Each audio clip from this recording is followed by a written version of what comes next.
अस्सलाम वालेकुम जी, मैं हूँ अरसान हाशमी फ्राम लिस्बन पुर्तगाल। और ये भी लिस्बन का ही हिस्सा है। मैंने सोचा आप लोग बोर हो गए होंगे पुराना लिस्बन देख देख के और सोच रहे होंगे कि पुर्तगाल तो कोई बहुत ही पुरानी जगह है। ऐसा नहीं है। जहाँ पे मैं रहता हूँ बेसिकली वो ज़रा पुराना इलाका है, क्योंकि वो सेंट्रल लिस्बन है, सेंटर में है, वो प्रिजर्व्ड है, वहाँ पे नई बिल्डिंग बन नहीं सकती। लेकिन जिस एरिया में मैं अभी मौजूद हूँ ये न्यूली डेवलप एरिया और बहुत ज़बरदस्त डेवलप है। ये है ओरिएंट का इलाका, आप देख सकते हैं। ये ओरिएंट स्टेशन है, बस स्टेशन और ट्रेन स्टेशन है, और ये ओरिएंट मॉल है जो कि बहुत बड़ा शॉपिंग मॉल है। और उस तरफ है वोडाफोन का रिसर्च सेंटर जो कि बहुत बड़ा रिसर्च सेंटर है वोडाफोन का। उसके साथ ही टेली परफॉर्मेंस कंपनी का ऑफिस है जो यहाँ की बहुत बड़ी एक कस्टमर केयर की कंपनी है, जो यूरोप में बहुत बड़ी बड़ी कंपनीज़ को सपोर्ट सर्विसेज देती है, जिसमें फेसबुक भी शामिल है। अगर इस स्टेशन की बात करें तो ये लिस्बन का सबसे बड़ा ट्रेन स्टेशन भी कह सकते हैं, बस स्टेशन भी है, और यहाँ से पूरे यूरोप में बसेस जाती हैं। अभी मैं देख रहा था एक ऑफ़र लगी हुई थी, जिप्सी नाम की एक बस है जो यहाँ से लिस्बन से मैड्रिड स्पेन तक जाती है सिर्फ 990 यूरो में, मतलब सिर्फ 10 यूरो में, पाकिस्तानी 3000 रुपये में आप यहाँ से बैठ के मैड्रिड जा सकते हैं जो स्पेन का कैपिटल है। तो ट्रैवलिंग बहुत चीप है। खैर आते हैं आज के टॉपिक की तरफ, और आज का टॉपिक है जी स्टडी इन पुर्तगाल। उसकी क्या रिक्वायरमेंट्स हैं और आप किस तरह से अप्लाई कर सकते हैं, क्या फ़ायदे हैं, क्या नुकसानात हैं, क्या मुश्किलात आ सकती हैं, और वीज़ा लगने के क्या चांसेस हैं, इस सब पे बात करते हैं। और कुछ ऐसी यूनिक चीज़ें जो सिर्फ पुर्तगाल के स्टडी वीज़ा में हैं, जो बाकी दुनिया में कहीं भी नहीं है, उस पर भी बात करेंगे। तो वीडियो को कंप्लीट देखिएगा, और अगर आप अभी तक आपने सब्सक्राइब नहीं किया तो सब्सक्राइब कर लें।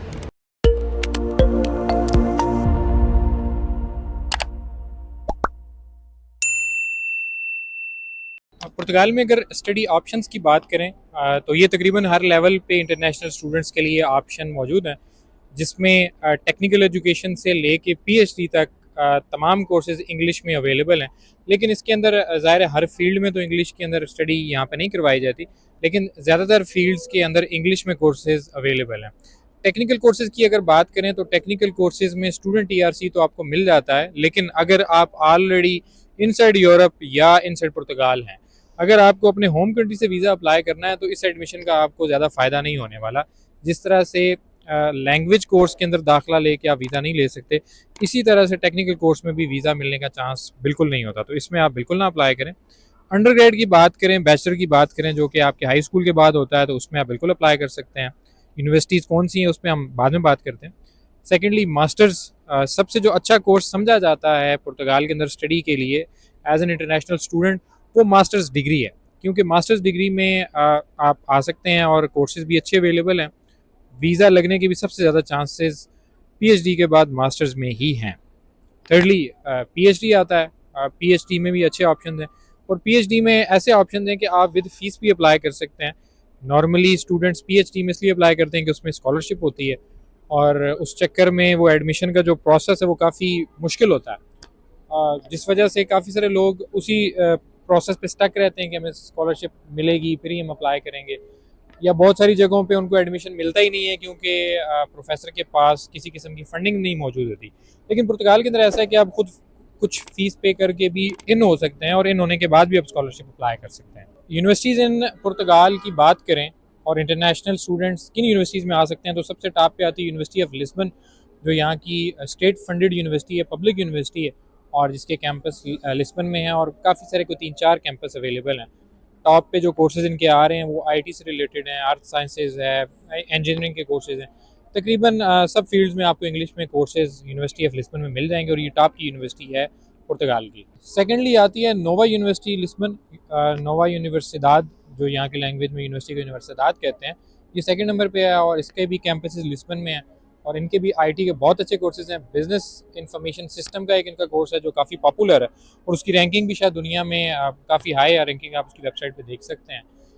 फीस की अगर बात करें तो फ़ी ओवरऑल रेंज करती है इन सभी यूनिवर्सिटीज़ में 3500 यूरो पर ईयर से लेके 7000 यूरो पर ईयर। थर्ड पे आती है यूनिवर्सिटी ऑफ पोर्तो, जो कि सेकंड लार्जेस्ट सिटी है पोर्तो, उस सिटी की ये यूनिवर्सिटी है, और ये भी स्टेट फंडेड यूनिवर्सिटी है। इनके पास भी इंग्लिश में कोर्सेज हैं, अंडर ग्रेड में भी हैं और मास्टर्स में भी हैं। फोर्थ नंबर पे है यूरोपियन यूनिवर्सिटी लिस्बन कैंपस, ये स्पेन में भी है, और इसके कैंपस लिस्बन में भी हैं। इनके पास इंग्लिश के अच्छे कोर्सेज हैं क्योंकि ये एक प्राइवेट यूनिवर्सिटी है और इसका कैंपस बहुत अच्छा लिस्बन में मौजूद है। इसको भी आप एक्सप्लोर कर सकते हैं। अगर आपके पास पब्लिक यूनिवर्सिटी का कोई रिस्पांस नहीं आ रहा तो आपको ये यूनिवर्सिटी एक्सप्लोर करनी चाहिए क्योंकि ये प्राइवेट यूनिवर्सिटी है। इसका ज़रा इंटरनेशनल स्टूडेंट्स के साथ इंटरेस्ट होता है क्योंकि वो फ़ी पेइंग स्टूडेंट्स होते हैं और इसको अपना फाइनेंस भी खुद मैनेज करना होता है। तो ये यूनिवर्सिटी में आप ज़रा निस्बतन आसानी से एडमिशन ले सकते हैं। फिफ्थ पे आते हैं जी, पॉलीटेक्निक इंस्टीट्यूट ऑफ लीरिया। लीरिया एक रीजन है, उस रीजन का ये एक टेक्निकल इंस्टीट्यूट है, लेकिन इनके पास बैचलर के भी कोर्सेज हैं। आप इसको एक्सप्लोर कर सकते हैं, इनके इंग्लिश के कोर्सेज हैं। टेक्निकल इंस्टीट्यूट इस तरह के भी लिस्बन में अवेलेबल हैं, पोर्तो में हैं, पोर्तो से बाहर के इलाकों में भी हैं जो इंग्लिश के लिमिटेड कोर्सेज करवाते हैं। इनमें भी आप अप्लाई कर सकते हैं, लेकिन आपको याद रखना है कि आपको हमेशा डिग्री कोर्स में अप्लाई करना है। अब बात करते हैं पुर्तगाल के अंदर स्कॉलरशिप के क्या ऑप्शन हैं। तकरीबन हर यूनिवर्सिटी की अपनी स्कॉलरशिप्स भी हैं जिनके लिए आप अप्लाई कर सकते हैं।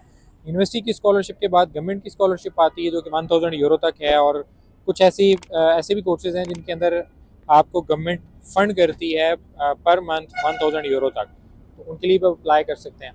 पीएचडी की बात करें तो पीएचडी जैसे कि प्रोफेसर के पास भी होती हैं लेकिन कम होती हैं प्रोफेसर के पास। पीएचडी की स्कॉलरशिप के लिए आपको एक इनका अपना डिपार्टमेंट है, एफसीटी, अगर मैं गलत नहीं हूँ तो आप चेक कर सकते हैं। एफसीटी के पास फंडिंग होती है, लेकिन इनकी स्कॉलरशिप का डिफरेंट सिनेरियो होता है। आपको एक्सेप्टेंस चाहिए प्रोफेसर के साथ, और फिर गवर्नमेंट की जो स्कॉलरशिप एफसीडी, उसके लिए आपको अलग से अप्लाई करना पड़ता है।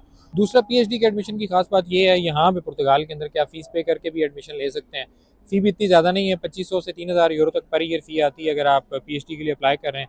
वो भी आप इंस्टॉलमेंट में कर सकते हैं। तो अगर आपको डायरेक्ट स्कॉलरशिप नहीं मिल रही तो आप फ़ी पे करके एक दफ़ा इन हो जाएँ तो इन फ्यूचर आप स्कॉलरशिप ले सकते हैं किसी भी स्टेज पे। पीएचडी के बाद आते हैं पोस्ट डॉक पे। पोस्ट डॉक की काफ़ी ऑप्शंस हैं। मेरे काफ़ी सारे दोस्त हैं जो यहाँ पे कर रहे हैं पोस्ट डॉक। कुछ मेरे दोस्त हैं जो यूनिवर्सिटी ऑफ अवेरो में पोस्ट डॉक कर रहे हैं और एक दोस्त हैं जो पीएचडी भी कर रहे हैं। तो क्योंकि कंपटीशन कम है पुर्तगाल में, लोग कम अप्लाई करते हैं पीएचडी या पोस्ट डॉक के लिए, तो आप इसको एक्सप्लोर कर सकते हैं। कंपटीशन कम होने की वजह से आपकी एक्सेप्टेंस के चांस ज़ाहिर है ज़्यादा हैं। पुर्तगाल में यूनिवर्सिटी एडमिशन की रिक्वायरमेंट्स की बात करते हैं तो जी, बेसिक आपके पास एकेडमिक डॉक्यूमेंट्स होने चाहिए। आपका सेकेंडरी स्कूल, आपका हाई स्कूल। अगर आप बैचलर के लिए अप्लाई कर रहे हैं तो ये दो ही रिक्वायरमेंट्स हैं, और अगर अंडर ग्रेड के लिए अप्लाई कर रहे हैं तो पाकिस्तान से या इंडिया से या जिस भी कंट्री से आप अप्लाई कर रहे हैं तो अंडर ग्रेजुएट की कंप्लीट डिग्री होनी चाहिए, ट्रांसक्रिप्ट होना चाहिए। उसके बाद स्पेशल थिंग है जी कि पहले आपको ये लीगलाइज करवाने पड़ते थे ये सारे एकेडमिक डॉक्यूमेंट्स आपकी जिस कंट्री से आप अप्लाई कर रहे हैं वहाँ पे जो पुर्तगाल की एम्बेसी होती है। लेकिन रिसेंटली पाकिस्तान क्योंकि अपस्टाइल का मेंबर बन चुका है तो अब आपको ये डॉक्यूमेंट अपस्टाइल करने हैं। और यहाँ पे आपको समझना ये है कि अगर जनवरी 2025 के लिए आप अप्लाई करने जा रहे हैं तो ये सारा प्रोसेस आपको अभी से स्टार्ट करना है, क्योंकि ये सारा प्रोसेस काफ़ी लेंथी होने वाला है। एक एक डिपार्टमेंट अटेस्टेशन के लिए 10-10, 15-15 दिन ले जाता है। अपस्टाइल की बात करें तो वो 20 से 25 दिन का काम है। तो अगर आपका प्लान है पुर्तगाल में स्टडी अप्लाई करने के लिए, स्टडी वीज़ा अप्लाई करने के लिए, तो आपको ये सारा प्रोसेस अभी से स्टार्ट करना है ताकि बिफोर टाइम आपके पास ये सारे डॉक्यूमेंट्स रेडी हों और जैसे ही एडमिशन ओपन हो, almost with in a month ये एडमिशन स्टार्ट हो जाएंगे नेक्स्ट जनवरी फरवरी के लिए। लिमिटेड ऑप्शंस होती हैं जनवरी इनटेक के लिए, लेकिन अगर आप टाइमली इसके लिए अप्लाई कर लेते हैं अपस्टाइल और अटेस्टेशन के लिए, तो जो ऑप्शन अवेलेबल हैं अगर आप उसमें अप्लाई करेंगे तो बहुत ज़्यादा चांसेस हैं कि आप उसमें एक्सेप्ट हो जाएंगे, आपको एक्सेप्टेंस मिल जाएगी। एकेडमिक डॉक्यूमेंट्स के साथ सेकंड चीज़ है इंग्लिश प्रोफिशिएंसी सर्टिफिकेट, जो आप अपने कॉलेज से ले सकते हैं या अपनी यूनिवर्सिटी से ले सकते हैं। लेकिन अगर आपने आइट्स कर लिया है तो ये एक प्लस पॉइंट है, और वीज़ा ऑफिसर डिसाइड करते हुए ये ज़रूर देखता है कि आपने आइट्स किया हुआ है। तो मेरा ये मशवरा है आप सबको कि आप आइट्स से बिल्कुल मत भागें। कम से कम 6 बैंड आपको स्कोर करना चाहिए आइट्स में। तैयारी शेरी करके आप दें तो आप बिल्कुल ले सकते हैं इतना स्कोर। यूनिवर्सिटी आपसे बैंक स्टेटमेंट बिल्कुल नहीं मांगती, जबकि जब आप वीज़ा अप्लाई करेंगे तब आपके सारे डॉक्यूमेंट अपस्टाइल हो चुके होंगे। बेसिक एकेडमिक डॉक्यूमेंट्स चाहिए, प्लस यूनिवर्सिटी का एक्सेप्टेंस लेटर चाहिए जो कि आपका आ चुका होगा। फिर आपको चाहिए बैंक स्टेटमेंट, जो कि पाकिस्तान से अगर आप अप्लाई करें तो कम से कम 40 लाख प्लस आपकी बैंक स्टेटमेंट होनी चाहिए, और बैंक अकाउंट आपका पुराना होना चाहिए क्योंकि 6 महीने की ये स्टेटमेंट मांग सकते हैं आप। अगर आपका अकाउंट पुराना खुला हुआ है तो फंड्स उसके अंदर फ्रेश आप डाल सकते हैं और साथ में प्रूफ दे सकते हैं कि आपने ये पैसे कहाँ से अरेंज किए, कोई प्रॉपर्टी सेल की या कोई गोल्ड सेल किया या कुछ भी, आप उसका सोर्स दे सकते हैं। लेकिन अकाउंट आपका पुराना होना चाहिए। तो अगर आपका अकाउंट नहीं खुला हुआ तो आपको अकाउंट खुलवा लेना चाहिए। तो ऑलमोस्ट यही कंप्लीट इसकी रिक्वायरमेंट है एडमिशन के लिए भी, और प्लस वीज़ा की भी मैंने आपको बता दिया कि एडिशनली आपको क्या चाहिए होगा।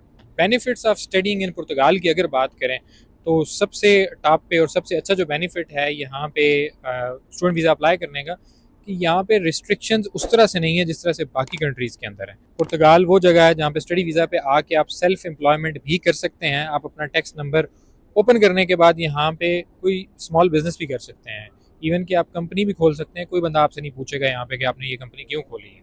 जैसा कि यूके के अंदर बहुत बड़ी रिस्ट्रिक्शन है कि आप सेल्फ एम्प्लॉयमेंट नहीं कर सकते, और डिलीवरी का काम सेल्फ एम्प्लॉयमेंट में आता है, वो जॉब में नहीं आता। जैसा यूके में जो डिलीवरी का काम है वो आप नहीं कर सकते अगर आप स्टूडेंट वीज़ा पे PSW पे आने के बाद कर सकते हैं। यहाँ पे ऐसा कोई सीन नहीं है, स्टूडेंट वीज़ा पे आके भी आप डिलीवरी का काम कर सकते हैं। कोई ऐसी लंबी चौड़ी रिस्ट्रिक्शन नहीं है। आप कोई कंपनी खोल सकते हैं आईटी सेक्टर से, अगर आप रिलेटेड हैं तो आप बहुत अच्छा काम कर सकते हैं, क्योंकि उसमें आपको सेल्फ एम्प्लॉयमेंट की ऑप्शंस मिल जाती है पुर्तगाल स्टडी वीज़ा के साथ साथ। पुर्तगाल स्टडी वीज़ा के साथ आपको पूरे यूरोप की एक्सेस मिल जाती है। आप शेंजन वीज़ा पे आ रहे होते हैं और उस वीज़ा पे आप पूरा यूरोप ट्रैवल कर सकते हैं, पूरा शेंजन ट्रैवल कर सकते हैं। जो कंट्री शेंजन में नहीं है वो भी आप ट्रैवल कर सकते हैं ऑन अराइवल, तो ट्रैवल फ्रीडम आपको मिलता है। यहाँ पे बैंक अकाउंट ओपन करने से बहुत सारे ऑप्शंस आपके लिए ओपन हो सकते हैं। अगर आप ई कामर्स का काम करते हैं या इस रिलेटेड कोई भी ऐसी फील्ड जिसमें आप काम करते हैं, तो यहाँ के बैंक अकाउंट के साथ वो काम बड़े आसानी से हो सकते हैं जो कि पाकिस्तान या इंडिया से बैठ के नहीं हो सकते। तो ये भी एक बहुत बड़ा बेनिफिट है। लास्ट बट नॉट लीस्ट, पुर्तगाल का स्टडी वीज़ा आपको नेशनैलिटी की तरफ लेके जाता है। बहुत कम दुनिया में ऐसे मुल्क हैं जहाँ पे सिर्फ स्टडी पे रह के ही आप नेशनैलिटी ले सकते हैं, तो पुर्तगाल उनके अंदर से एक है। अगर आप पुर्तगाल बैचलर करने आ रहे हैं और आपकी डिग्री 3 या 4 साल की है, तो 3 से 4 साल तो आपके वो निकल गए, प्लस आप मास्टर्स में एडमिशन लेते हैं तो 2 साल उधर चले गए। अगर आप मास्टर्स में एडमिशन नहीं भी लेते, आप सेल्फ एम्प्लॉयमेंट पे आ जाते हैं, तो 2 साल आपको और गुजारने हैं। इन टोटल 5 साल आप लीगल रह के स्टूडेंट वीज़ा पे आप आए और 5 साल आपने लीगल गुजारे हैं, तो आप नेशनैलिटी के लिए अप्लाई कर सकते हैं। ये बहुत बड़ा बेनिफिट है। ये इतना बड़ा बेनिफिट है कि आप सोच नहीं सकते। लोग यूके जा चुके हैं, लोग अमेरिका जा रहे हैं, कनाडा जा रहे हैं, स्टडी वीज़ा भी है, पैसे भी कमा रहे हैं, लेकिन कोई पता नहीं है कब नेशनैलिटी मिलेगी। इवन के विद इन द यूरोप लोग जर्मनी स्टडी वीज़ा पे आ रहे हैं, लेकिन नेशनैलिटी तक कैसे जाना है उसके लिए बड़े लंबे चौड़े चक्कर हैं। पुर्तगाल में ऐसा नहीं है, सिर्फ आपको लीगल रहना है, आप अपनी स्टडी कंप्लीट कर रहे हैं, आप आगे कोई जॉब कर रहे हैं, आपका टाइम पूरा है, तो आप नेशनलिटी के लिए अप्लाई कर सकते हैं। तो ये सबसे बड़ा बेनिफिट है। और अगर आप रैंकिंग में देखें इस हिसाब से, तो शायद पुर्तगाल दुनिया में सबसे ऊपर है जो आपको ये ऑप्शन देता है। और अगर आपके लिए ये डिसाइडिंग फैक्टर है तो आपको बिल्कुल पुर्तगाल के लिए अप्लाई करना चाहिए। कास्ट भी कंपैरेटिवली कम है बाकी कंट्रीज़ की निस्बत। और अगर आपको एडमिशन से रिलेटेड कोई असिस्टेंस चाहिए तो आप हमारी टीम से कॉन्टैक्ट कर सकते हैं। कॉन्टैक्ट नंबर दिया गया है, बाकी भी डिटेल दी गई हैं। मिलते हैं नेक्स्ट किसी वीडियो में, तब तक के लिए अल्लाह हाफिज़।